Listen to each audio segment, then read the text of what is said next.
You have to be kidding me. That is impossible. That is absolutely impossible what he just did. That may be the greatest catch I've ever seen in my life. Stopped by Iguodala to Curry, back to Iguodala to the rim. Oh, great block. James out of nowhere, skies to the right. You've got Marshawn Lynch in the backfield. You've got a guy that's been borderline unstoppable in this part of the field.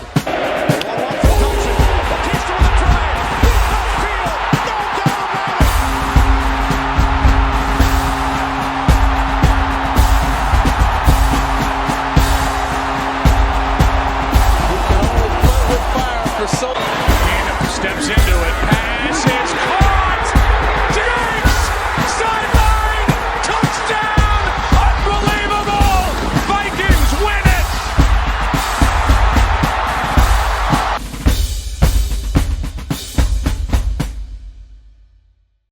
Week 2 of the NFL season is officially in the books, and before we get into all of my takes and my recap of this past week of the NFL season, I just want to start off by apologizing in advance. I'm a little under the weather right now, so my energy levels are very low, but I'm going to try to give you guys this week's episode as far as what I thought of Week 2 and what I expect moving into Week 3, as well as some really quick storylines. But thank you guys for tuning in. Welcome back. Let's just start this off with the elephant in the room, okay? I didn't do too hot with my Week 2 game picks, okay? Now listen, by the standard of many, by the standard of several, we'll call them professional analysts, I didn't do that bad, right? I didn't do horribly, because a lot of these guys are like getting less than half the games right each week, and they're just like somehow, some way, getting paid a lot of money to be on national television and give takes and be wrong. Excuse me. More than half the time. That wasn't the case with me this week, but it was not a good week. This was a big week of upsets all the way around in the NFL. There's a lot of stories. There's a lot of overreactions. There's a lot of uncertainty involving a lot of the games this week and what had happened as an effect of some of these games. But I will get into it now. I went 8-8, 50%. I got half the games wrong this week. Not a great week by my standards, at least. Last week I was 12-4. This week I was 8-8. That drops me to 20-12 overall for the season. It's gonna get better. I'm telling you, it's going to get better. The beginning of the season is always kind of a crapshoot, and I've said it multiple times now across the several videos that I've made, NFL related. This is the hardest year of football. It really is. As far as predictions go, as far as deciphering who's going to be great this year, it really does feel like this is the hardest year of football we've had predictions-wise in a while. As far as perhaps maybe long-term representation in Super Bowl, maybe not so much, but probably still. I want to address the 8 games I got wrong. I'll touch on them a little bit. The first one was Baltimore losing to the Raiders. I don't think anybody predicted the Raiders to win outside of Las Vegas themselves. Baltimore's defense looked very bullish in the second half, and Minshew Mania took over, and he had a really good second half, and they were able to just outright beat them.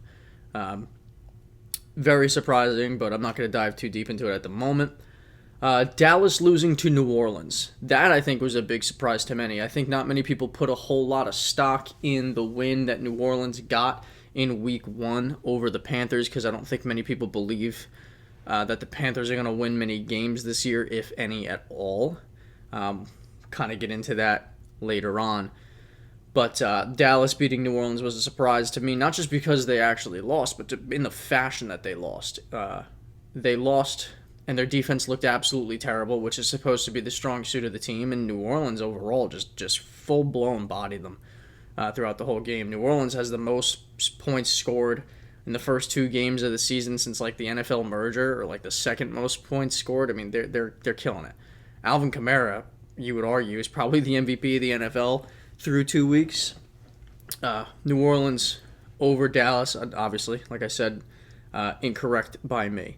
This next one, I was on the fence of picking, even though I do have Detroit representing the NFC in the Super Bowl, in my preseason kind of playoff predictions. I like Tampa Bay. I really do. I'm higher on them than a lot of people are, and I think a lot of people are starting to jump onto that bandwagon.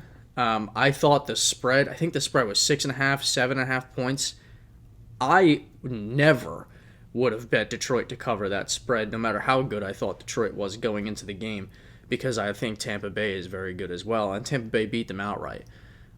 Baker Mayfield's playing out of his fucking mind. Him and Chris Godwin are synced right now beyond belief, and Mike Evans as well. And the defense is playing well. I mean, the Buccaneers are really a team to look at moving forward, especially when we get closer and closer and closer to the playoffs. So we're only 2 weeks into the season. The Buccaneers look fantastic. So I got that game wrong, but I did say my prediction that very well could have been an upset.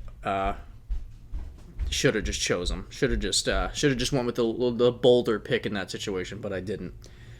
Indianapolis losing to Green Bay. I chose Indianapolis to win, and that was in large part due to the fact that Jordan Love is injured. However, I'm also high on Anthony Richardson, who didn't have a good game. Hell, I even said he was a dark horse MVP candidate if he was able to continue developing. Week 2 did not make that look very good as far as a prediction goes, because they just couldn't do much against Green Bay. And Malik Willis, who I didn't give any credit to, and I don't think many people did, also made me look silly in my predictions. Not that he was great, but he made enough plays to help them win the game, and they did. Green Bay, when Jordan Love gets back, man, they could be a real force to be reckoned with. Next one was another one of those toss-up games that could have gone either way, and that was Jacksonville and Cleveland. I wasn't super high on Cleveland going into the week because of the massacre that they had suffered against Dallas. And take it with a grain of salt, I suppose, but Cleveland's defense is still good. I'm going to be bullish on Deshaun Watson probably forever. But maybe I'm a little higher on the Jaguars than I should be because I'm a Trevor Lawrence guy. But they lost the Jaguars through 2 weeks, I think, have been one of the more disappointing teams in football, considering I had them starting 2-0 and they're 0-2. But obviously that isn't the case here. San Francisco's lost to Minnesota. I think a lot of people are surprised by that, and I think for 2 reasons. One, we see a glaring weakness in San Francisco that maybe we didn't see as glaringly before in their secondary. But maybe we were selling Minnesota short, and that's probably because I'm not a Sam Darnold guy. And I don't believe too heavily in Sam Darnold as a starting quarterback in the NFL. And the writing is still technically on the wall for J.J. McCarthy to eventually be the quarterback of the future for the Vikings. But Sam Darnold's balling out, man. You got to put his name on the list of MVP candidates through 2 weeks. And listen, I know it's super early and way too early to start talking about who's going to win MVP. But if the season did end today and it was only 2 games, Sam Darnold's going to get votes. I mean, he's been balling out throughout 2 weeks, making me look like a fool for saying that he's one of the worst quarterbacks in football because he's playing better than more than half of the league's quarterbacks right now. And credit to him. Justin Jefferson, credit to him. Listen, injuries, all-encompassing. There's a lot of injuries in the NFL right now. Minnesota Vikings might be better than people, including myself, have given them credit for, because it takes a good team to beat San Francisco, even on an off day, which San Francisco's got some injury problems as well. The Rams lost to the Cardinals. I got 2 takeaways from this, and the biggest one being the Rams are horribly injured. They're probably the most injured team in football. Their top 2 left tackles are out.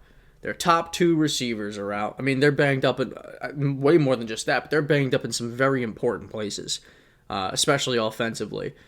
And because of that, they could lose a lot more games going forward. And that could make my whole idea of them making the playoffs go to shit as well, because they're just completely injury riddled and they're not going to be able to win a whole lot of games, especially against great teams without guys like Puka Nacua and Cooper Kupp and their left tackles. My second takeaway is Kyler Murray is balling the fuck out. He really is. Even in the loss to Buffalo in Week 1, he was balling out. And I told you guys that I had him as my comeback player of the year.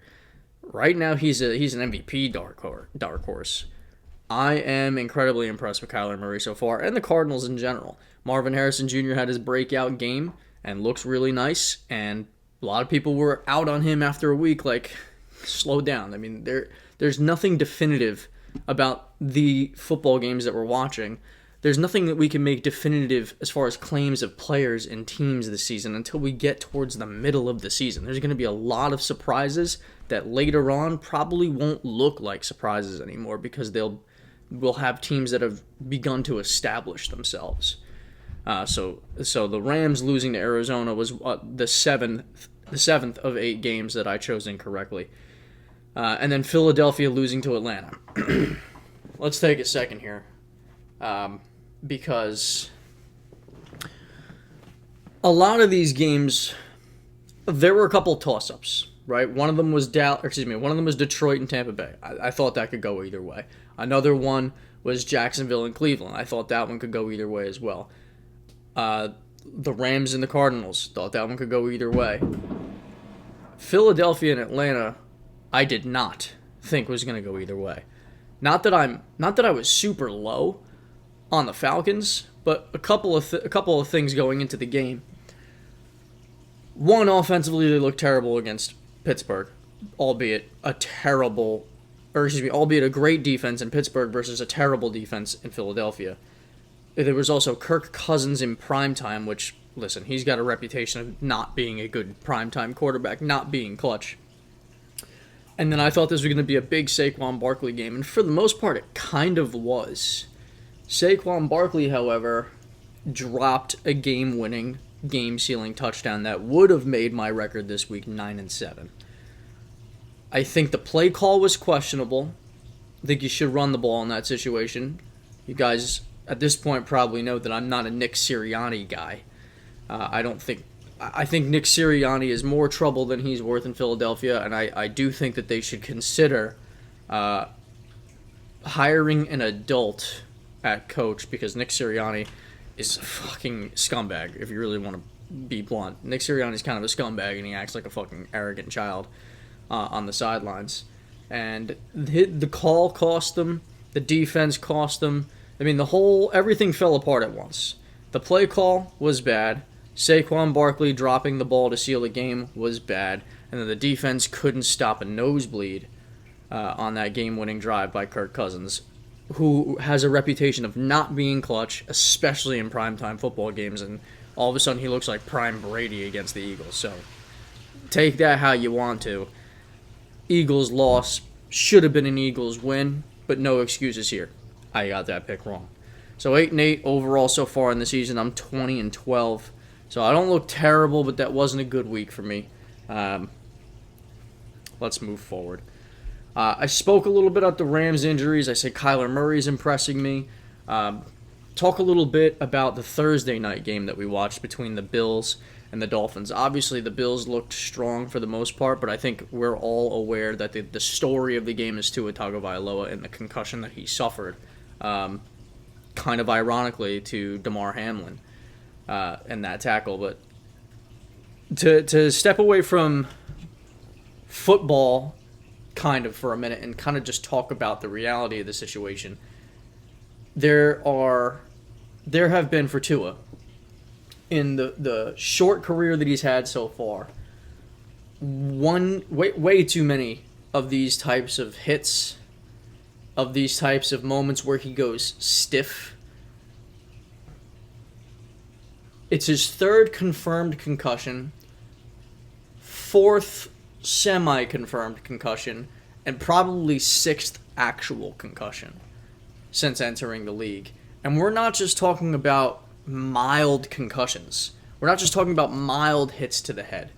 We're not just talking about him getting banged up and going to the sidelines. We're talking about a bunch of times now on record that Tua has essentially been knocked out cold on the field.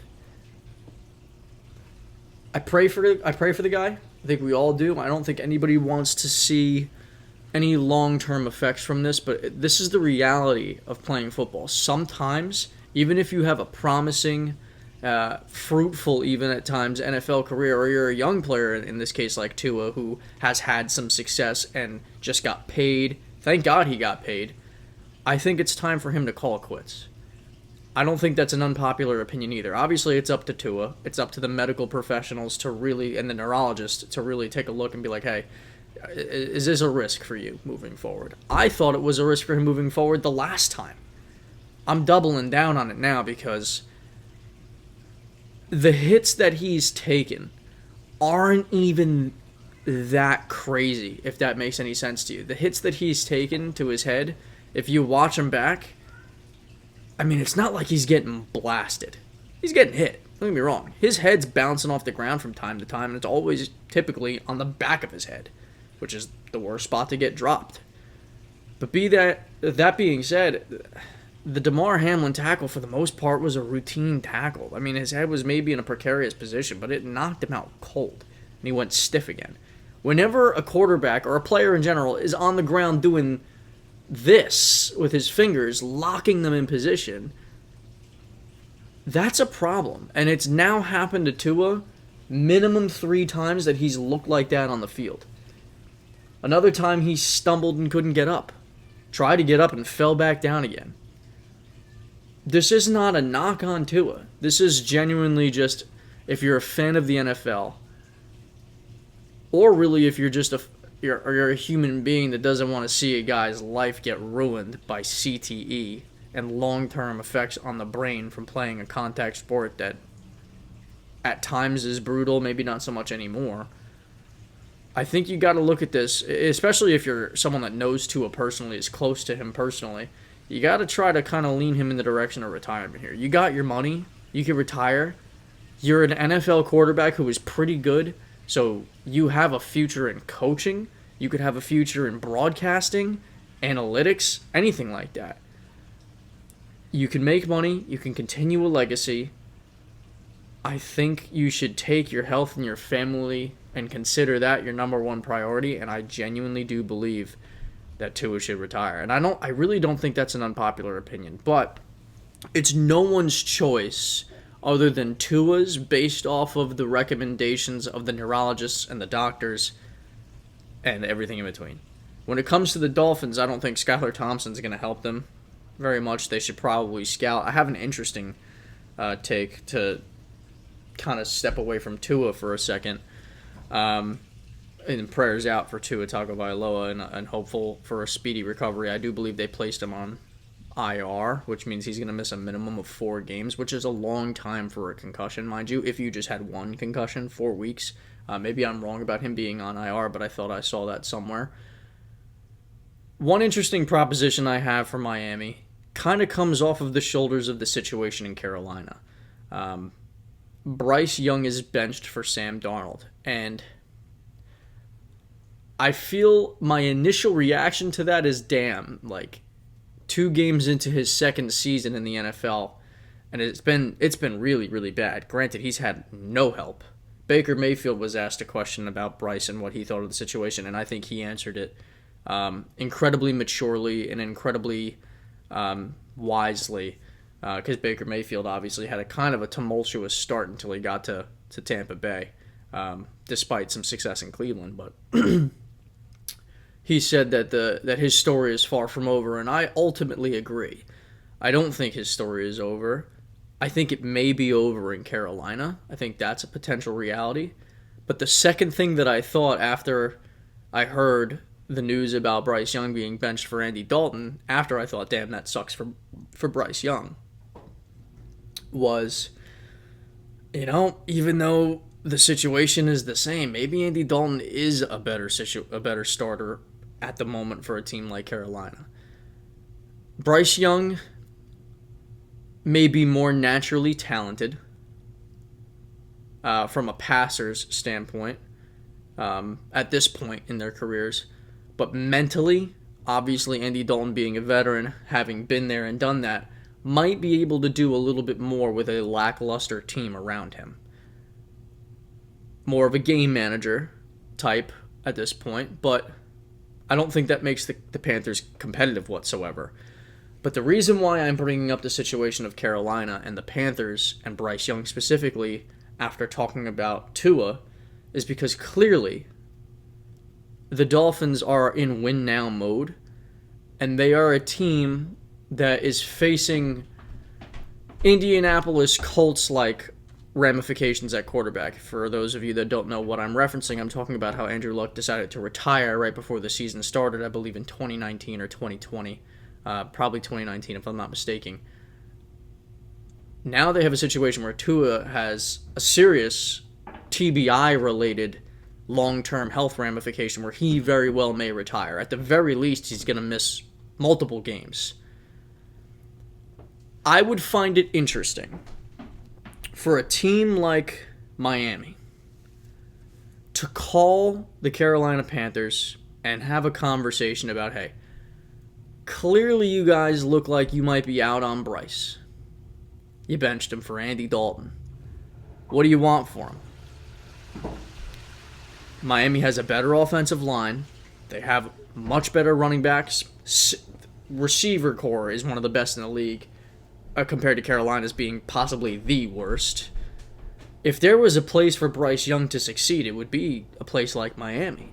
Warm weather for a small guy, a good offensive line, great weapons, a former teammate in Jalen Waddle to have some chemistry with. I'm not saying that would resurrect the career of Bryce Young. Bryce Young could be a bust, but it's kind of hard to make that depiction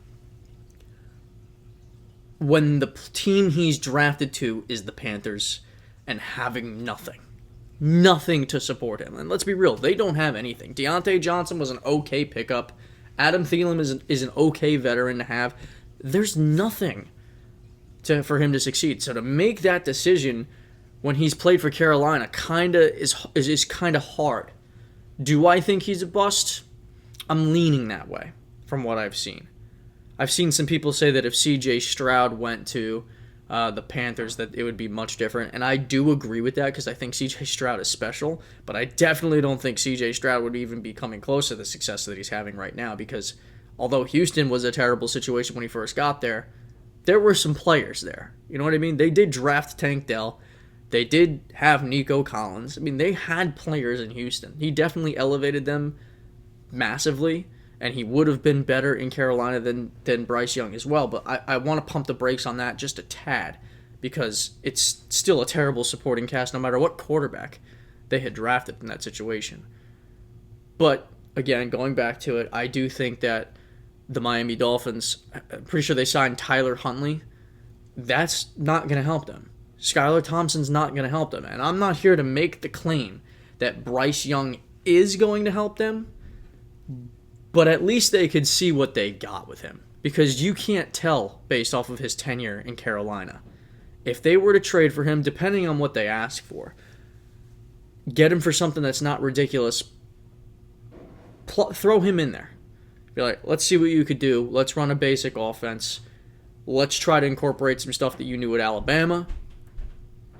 And just see what he is when he actually has a good supporting cast. Arguably a great supporting cast. That's just an interesting one-off take for me. I don't think I truly touched on this yet, so I'm going to now. A lot of people are really, really high on the New Orleans Saints after 2 weeks. I don't want to say I'm not, but I'm going to say it. I'm not. I don't think that they're... Let me preface this, because later on, this take might seem confusing when I talk a little bit more about the Saints. I've seen Week 2 heading into Week 3 power rankings after this win in Dallas, which was an impressive win. A very impressive win, in my personal opinion. I've seen them ranked as high as the number 3 team in the NFL, and the average that they have them ranked on power rankings is number 5. Listen, it's an impressive win, very much so. The offense looks like it's clicking. The defense looks like it's clicking. Don't get me wrong, things look good in New Orleans right now. But top 5, I understand that 2-0, but there's so much football left. And there's so much more testing that the Saints have to go through to be considered a top 5 NFL team. Top 5 is a little crazy for me. I need to see more. Derek Carr is playing well. Alvin Kamara is absolutely fucking balling, especially for my fantasy team. I mean, I like the Saints right now. I like the direction that they're heading. Clearly, how could you not?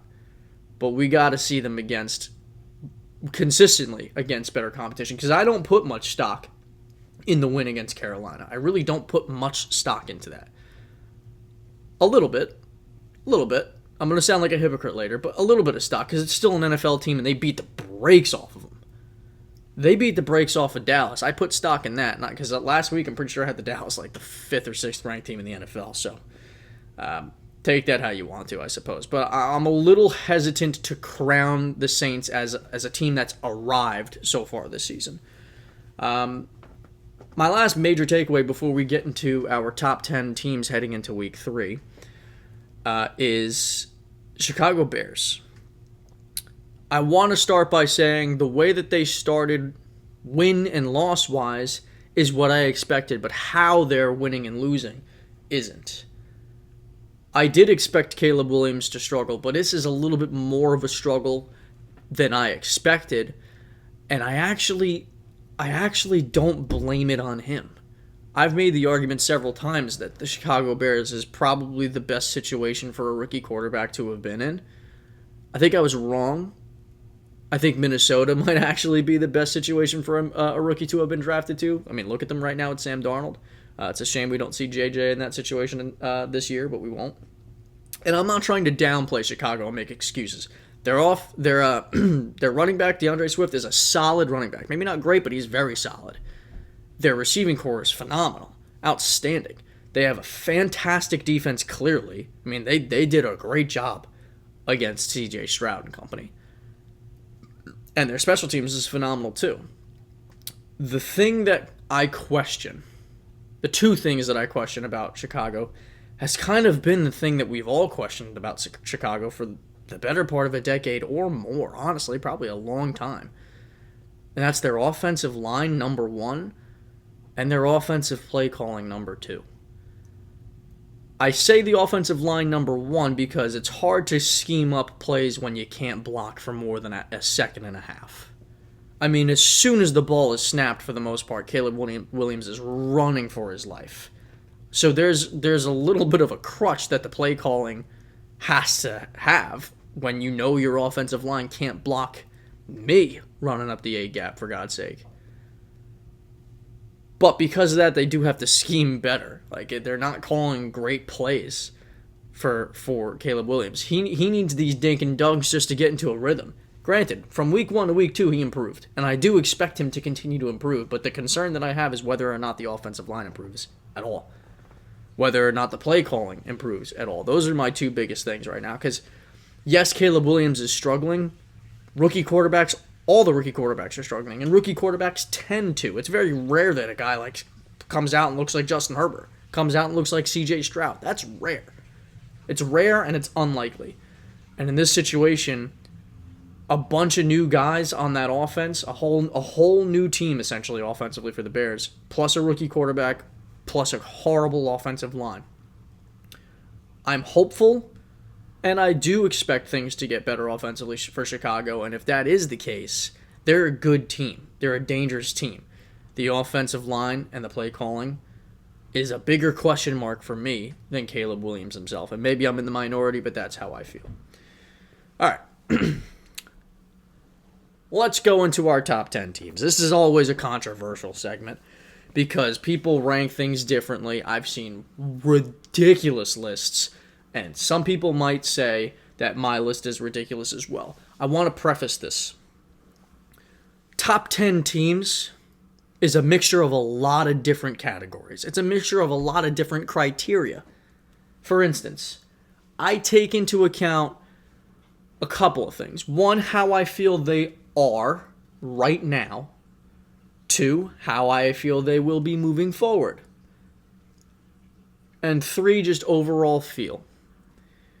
This list is not what I expect to be the top 10 teams by season's end. I do not expect this list of top 10 teams to look probably anything the way it does now by the end of the season. I'm saying going into week 3, these are my top 10 teams. And I'm going to start it off by kind of contradicting myself. Number 10, I got the Saints. I told you I didn't think they were a top 5 team. But it's hard to say with what they've done so far in the 2 weeks of the season that they're not top 10. Because they look it so far. I got them at number 10 for multiple reasons. Alvin Kamara is playing like an MVP at running back. Derek Carr is playing relatively well as well. The offense has scored on the first 15 straight possessions this season. Has that ever happened?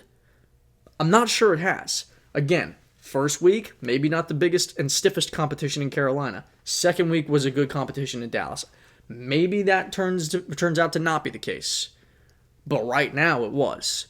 A lot of people thought Dallas was a playoff team. I still do.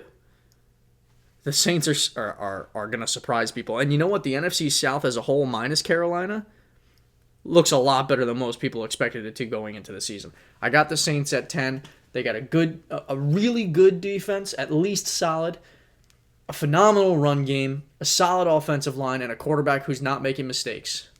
That's a recipe for success in the NFL. Saints at 10.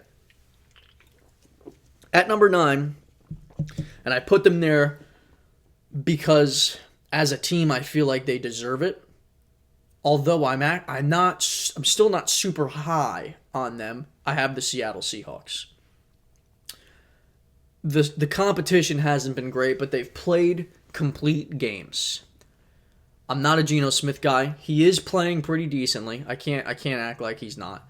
I'm a man that can admit when my takes aren't great. And right now, Geno Smith is playing a lot better than I would ever really expect from him, despite that one season he had a couple seasons ago. The defense looks solid.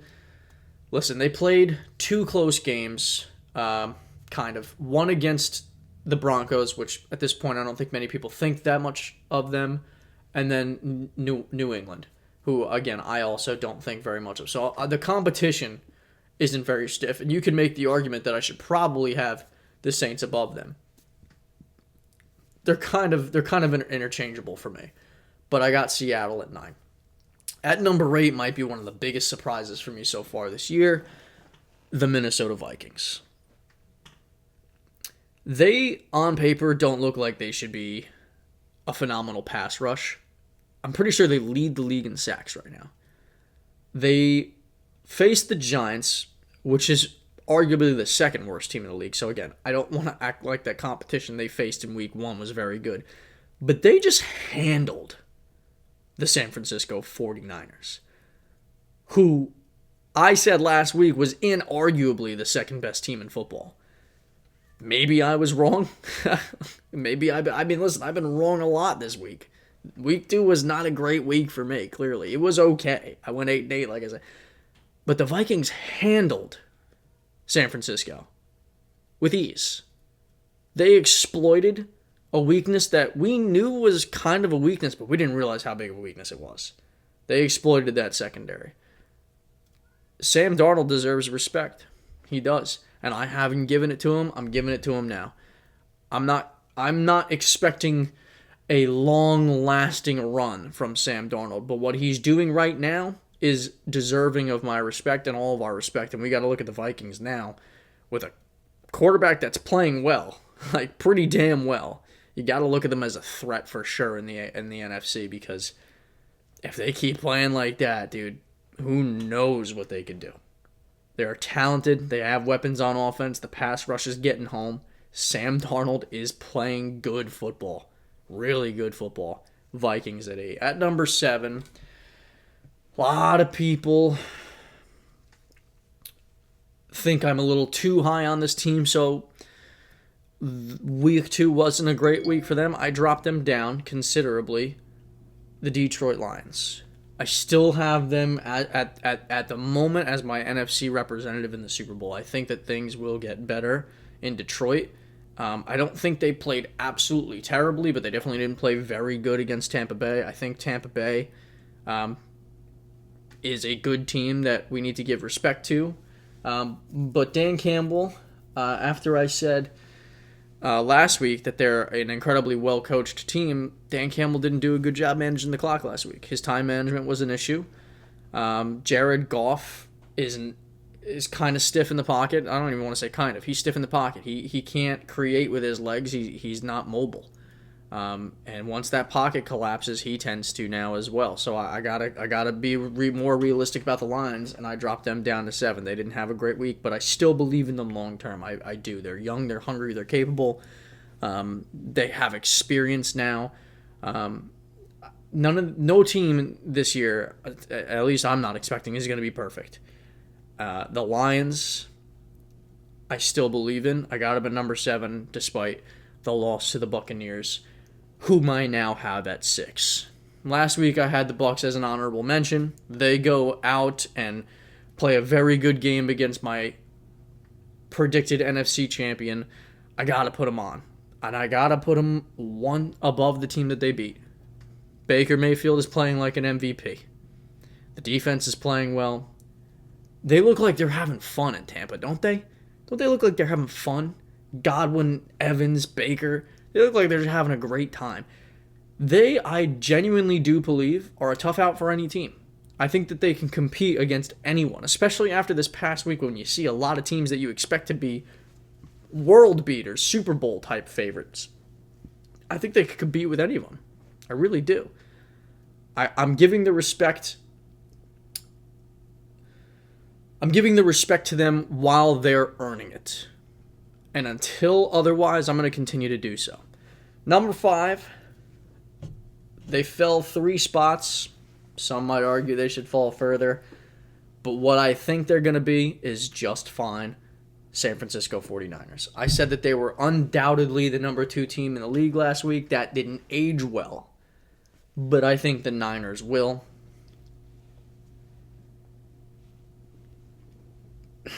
They were exposed against a team that you wouldn't expect to expose them. They were exposed. But they're incredibly well coached, very experienced, injured. Christian McCaffrey's not there. Brandon Ayuk didn't play. At least I don't think he did. Deebo Samuel is going to be out for a game or 2. They have playmakers that are big-time contributors not there. I know I said that Jordan Mason was plugged in and looked like Christian McCaffrey, but there's a reason why Christian McCaffrey is Christian McCaffrey. The Niners are a great team with a great scheme, great offensive mind. They can have players go in there and have Christian McCaffrey type games because they're suited for it. But that doesn't mean they're going to have a Christian McCaffrey type season. You have to be Christian McCaffrey to have a Christian McCaffrey season. And they missed him last week. They missed Deebo once he got hurt. They missed Ayuk. Brock Purdy didn't play great. The defense played awfully. And they got exposed. But I do think that they'll be just fine moving forward. I really do. Number 4, everybody's going to tell me I'm overrating them. That's fine. I made the argument about the level of competition that other teams have played against not being that strong. But out of every team in the NFL, the Los Angeles Chargers have the most clear and obvious identity out of any team in the league. I might be overrating them here. We'll see how this take ages. They're playing old school smash mouth football. They're playing solid defense, running the football more often than not, doing a great job at it. They have a quarterback in Justin Herbert, whom I am a massive fan of and think his potential is absolutely sky high, and he's continued to get better. Jim Harbaugh is just putting him in a situation where he's going to succeed. Jim Harbaugh has immediately gone to a team that has always lacked identity, that has always lacked culture, and established one from the jump. They handled business against, listen, they're not absolutely blowing teams out of the water, but they kind of are physically. Physically, they dominated the Raiders, who just beat Baltimore, mind you. Who, spoiler alert, I don't have Baltimore in my top 10 this week because they're off to a rough start. But they They beat a Raiders team that beat Baltimore, a good team. They're still a good team, no matter what you want to say. And then they just destroyed, physically, the Panthers. Now, they didn't put up the points that the Saints did, but the Chargers are not the same type of football team. They're similar, but they're not the same. They are a slowly kill you, beat you away physical smash mouth football team right now. That's a recipe that can beat any team in the NFL. Any team. Look back in the history books. If you are a physical smash mouth team that can run the ball, you can beat anybody. It doesn't mean you will every time, because eventually you're going to have to get into a shootout if your defense isn't having a great game or if your offense isn't having a great game running the ball. But that's a recipe for success, and that's something that Jim Harbaugh has established throughout his whole career with every team he's been on. And he's been successful with all of them. And I don't think the Chargers are going to be different. Chargers at 4. At number 3, I got the Bills. People were low on them going into the season. I was not. I thought that Stephon Diggs not being in the building was addition by subtraction. Josh Allen is playing very, very well. The defense is playing okay. I mean, they had a better week 2 than they did a week 3. So that's still something I'm concerned with is the defense. But there's not a whole lot to say. They are a good team that knows how to win football games. They pretty much have all of, if not most of, their divisional games by the throat. You know, they're usually going to go 4-2 at worst inside their division. That's a recipe to winning a division, beating the teams in it. I like the Bills. I think they're the number 3 team in the league. All right. Number 2 is the one that I was waiting on because this is the one that people might give me the most slack for because they didn't have a great performance in week 2. Number 2, I have the Houston Texans. A buddy of mine who I know is listening right now and is my co-host on the Locker Room podcast, Colin, he's a huge Bears fan. Massive Bears fan. Disappointed in what he's seen so far from the offense of the Bears. Colin, shout out to you, bud. I know you're listening. He thinks that the Texans aren't very good because he thought that they played a sloppy football game with all the penalties, and they did, but the whole game was sloppy. The entire game was. Both defenses played well, albeit a bunch of penalties. They held both offenses to less than 20 points. Here's the reason why I'm high on the Texans, despite them having a lackluster week 2 performance. The Texans have won football games in 2 ways so far this season, completely opposite of one another. They win a shootout against an explosively athletic quarterback and team despite their loss in week 2. In the Colts, they win a high-scoring shootout. Then they go in week 2 and they win a physical, smash-mouth, choppy football game. That's the mark and the sign of a good team. It is. To say that a game based off of penalties, the amount of penalties that they got, it's fair. A lot of penalties in that game. They didn't look like the most disciplined football team in the league. A lot of players and a lot of teams this week. Pretty much every team that we thought highly of going into the season has not looked as great as we expected them to, and vice versa. A lot of teams we didn't think much of going into the season have had highs this season. Saints are one of those teams. The Vikings are one of those teams. The Texans are 2-0. They won 2 games in opposite ways. The only other team, there really isn't another team. I cannot pick one specific team that has met expectations this season. I don't care about all the flags from week 2. I don't think that they're going to have that problem moving forward because they did not have that many flags in week 1. And I think that Houston proved that they can win games in multiple different ways. And that might have been the best a defense has ever played against C.J. Stroud. But at no point did you think that C.J. Stroud didn't look like C.J. Stroud. Although they didn't put up the points, C.J. Stroud was moving the ball on 3rd down when he had to. I like the Texans a lot. Still high on them. It may not be popular. Some people might think so. The only team that I have above them right now, because of the win, because they just find a way to do it, even if they play very poorly the first 50 minutes of the game, 55 minutes of the game, whatever it is. In the last 5 minutes of the game, they just figure out a way to win, and that's the modern-day New England Patriots, the Kansas City Chiefs. Until proven otherwise, it doesn't matter how they win. If they're managing to find a way every single time, I mean, come on. How many times have we read this book? How many times have we seen this movie, especially against Cincinnati, albeit Cincinnati got the better of them once or twice? How many times have we seen this book? Or excuse me, seen this happen, seen this play out? You think the Chiefs are dead to rights. They're having a poor game to their standards. They look like they're being outplayed by the other team. They look like they might lose this game. And they just figure it out. End of the game, they manage to stay just close enough to keep it a game, and they win it. It's what the Patriots did when they were a dynasty for 20 years. This team, they just find a way to win. You could say the refs wear Chiefs jerseys. That's fine. They're on the right side of history, and until proven otherwise, they're going to remain that way. Kansas City at number 1. That's my top 10. Quick recap, I'll tell you.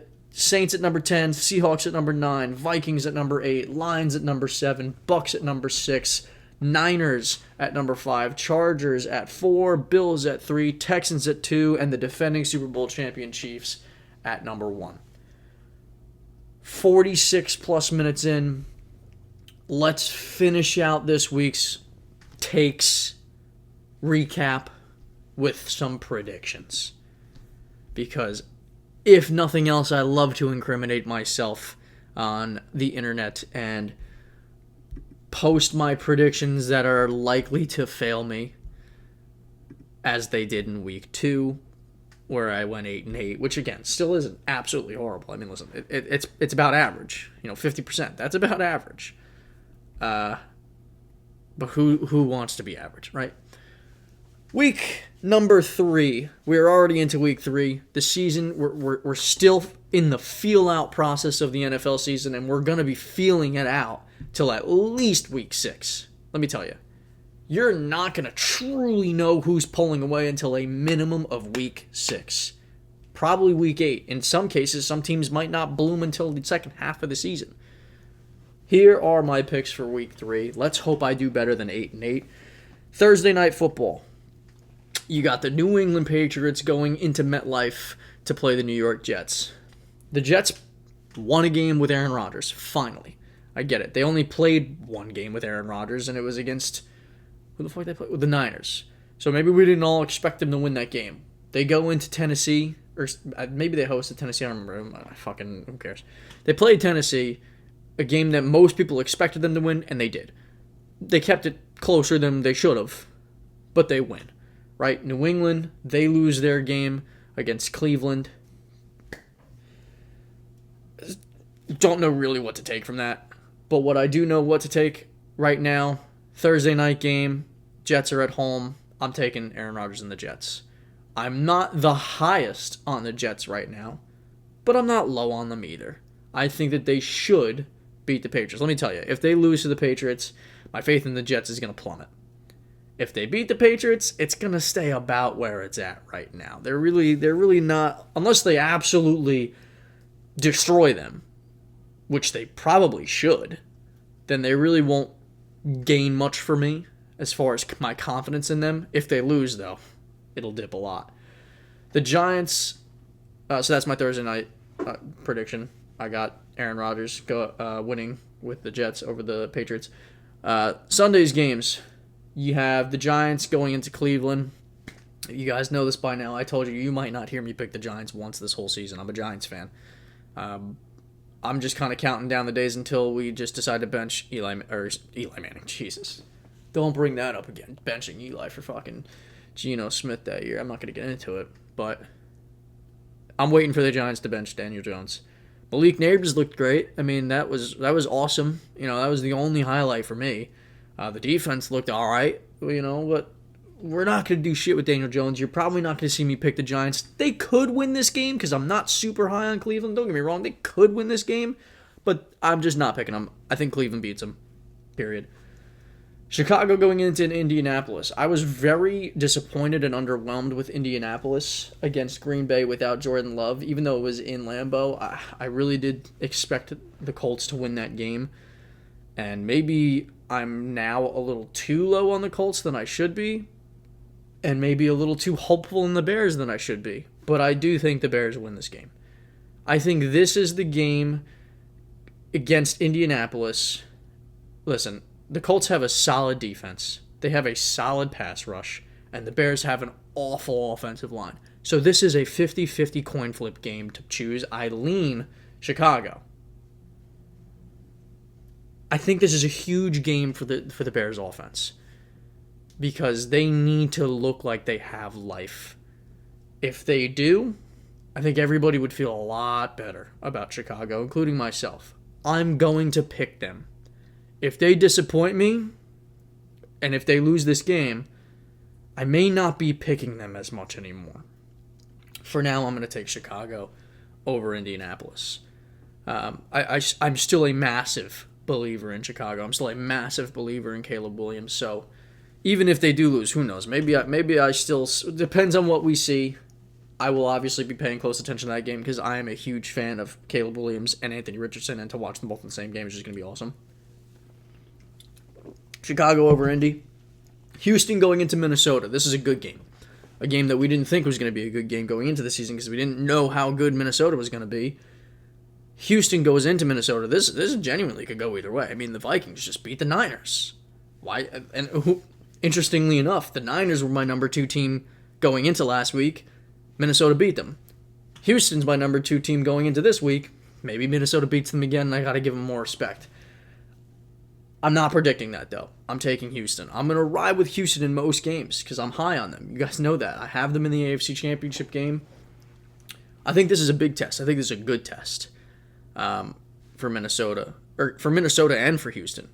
But I think C.J. Stroud will be the reason they win that game. Taking Houston. Another really interesting game. And this game, Philadelphia going into New Orleans. This game is going to prove who the fraud is to me. I'm not over the top about either of these teams. I do have New Orleans as a top 10 team, and I'm pretty sure the Eagles fell out of my top 10. I should probably check that. I should know my top 10 better than I do. Yeah, I got the Eagles outside the top 10 now, and I got New Orleans at 10. So I'm a little bit higher on New Orleans than I am Philadelphia, but this game is going to tell you who the fraud is. This is going to be the game. Whoever comes out on top is going to look stronger. Little bit of recency bias here. I'm going to go with New Orleans. You know what? I don't know. I just kicked the camera. Sorry. I don't know. Because Philadelphia, by all accounts, had the game in Atlanta won and should have. At the end of the day, they lost. And an L is an L. They're going into New Orleans. One of the toughest places in the NFL to play, especially when the Saints are good. And right now, they're good. I'm going to take New Orleans. It might be a little bit, maybe that's not bold.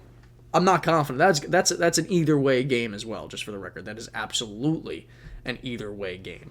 I'm going to take New Orleans. If that's the case, I think it kind of exposes Philadelphia as a fraud. Chargers going into Pittsburgh. This is a great test for both teams. Another one of these games that's a good test for both teams involved. Pittsburgh and LA, you could argue right now, might be the two most physical teams in the league. There's no doubt Pittsburgh's defense is great. Their offense leaves a lot to be desired. The Chargers look like they can do both. I'm taking the Chargers, but this is a great test for the Chargers offensively.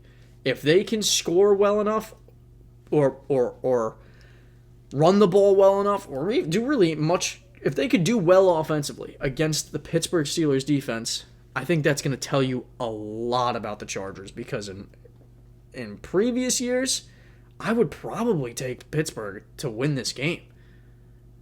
But their offensive line in LA looks phenomenal right now. Joe Alt and Rashawn Slater at the tackle positions, they might be the 2 best tackles in football this year so far. I'm taking LA. That'll be a really interesting, fun game. Because I'm taking LA because I think they have the better offense to counteract a great defense. And I don't think Pittsburgh's offense can do a whole heck of a lot against the Chargers' defense.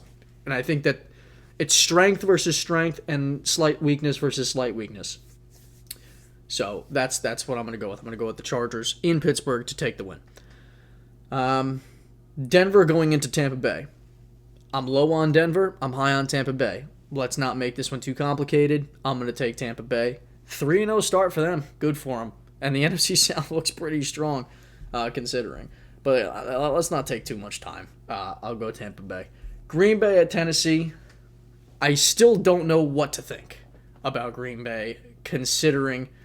Hold on, let me fix this camera. Hold on. Fucking bang. I still don't know what to think about Green Bay without Jordan Love.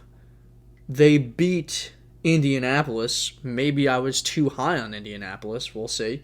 But I'm definitely not high on Tennessee. They're just finding ways to lose games. I mean, they were in both games against the Jets and against the Bears. And Will Levis just found a way to literally throw the game away. So, does he clean that up? Does he not clean it up? I'm not sure. I'm going to take the Packers. I'm going to take the Packers. Against teams that I feel aren't good, I think the Packers, even without Jordan Love, are a good enough roster. They can handle business, and they're well coached. I'll take Green Bay. Panthers at the Raiders. You guys know I'm not big on the Panthers. I don't care if it's Bryce Young or Sam Darnold against pretty much any team. I'm not high on them. This is a game I could see the Panthers pulling out. You know, with the experienced NFL veteran quarterback coming in and kind of giving the guy some juice. Like, okay, maybe we could be more competitive right now and let Bryce Young learn or whatever the case is going to be for him moving forward. But it's hard to choose the Panthers against a team that just beat the Ravens. I'm gonna take the Raiders. I don't think I'm gonna choose the Panthers at all this season, but we'll see. Miami going into Seattle is another one. The next one on the list here. No Tua. I don't know if it's Skylar Thompson. Probably going to be him. I don't know if it's going to be Tyler Huntley. It's surely not going to be Bryce Young from my take earlier anytime soon unless something happens. Seattle is a solid football team. I have them in my top 10 right now. I don't know how long that's going to last. I got to take Seattle.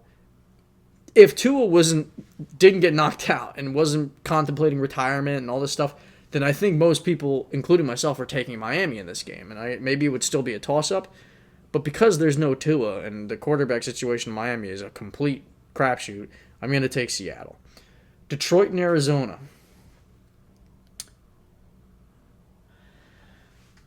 Detroit's coming off of a loss against Tampa Bay, a good team in Tampa Bay. Arizona's coming off of a very good win. Kyler Murray looks fantastic. A team coming off of a low, going into another, like an opposing stadium of a team coming off of a high, especially one that looks a lot better than people thought, is very dangerous. When we look back on this next week, I'm going to remind you that I said this. I don't know what the point spread is, but bet Arizona. Arizona's going to be the underdog in this situation. Bet Arizona. I'm taking Detroit to win outright, to be the actual winner of the game, but take Arizona's points.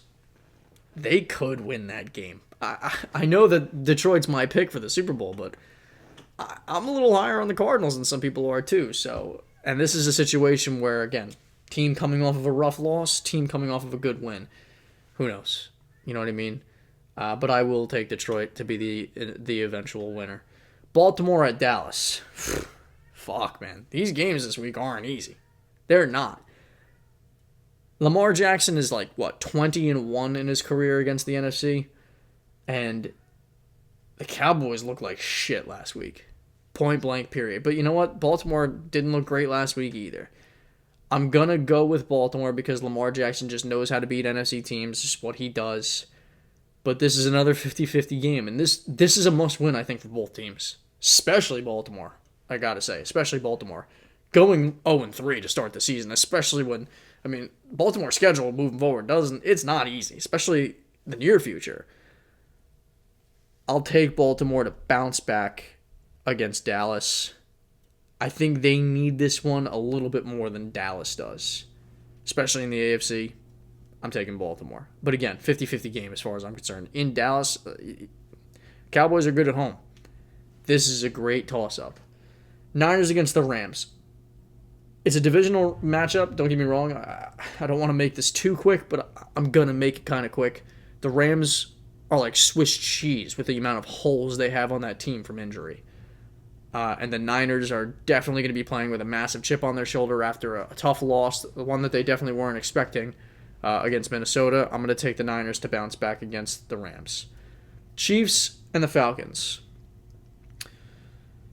I don't care that they won the game. I'm not super high on the Falcons. Don't get me wrong, the Chiefs look like they were beat for most of the game against Cincinnati too, but they're the fucking Chiefs.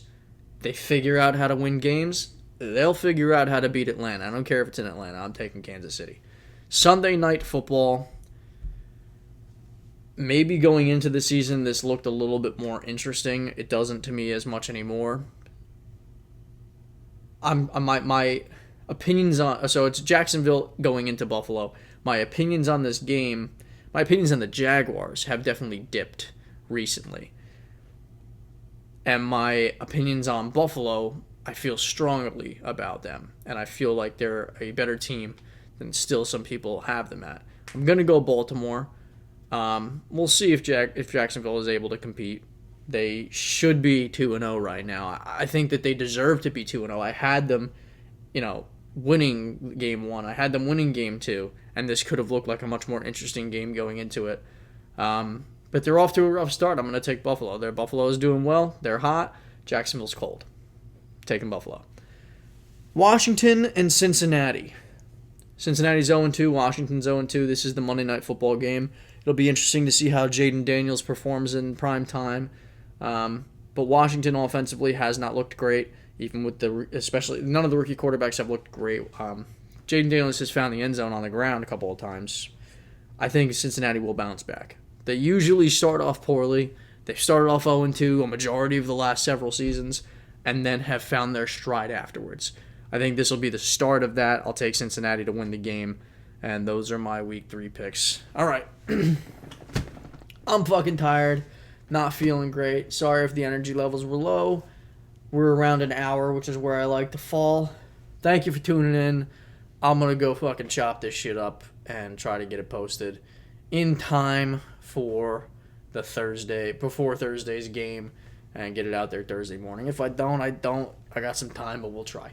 Thanks for tuning in, guys, and I'll see you next week. Fuck off.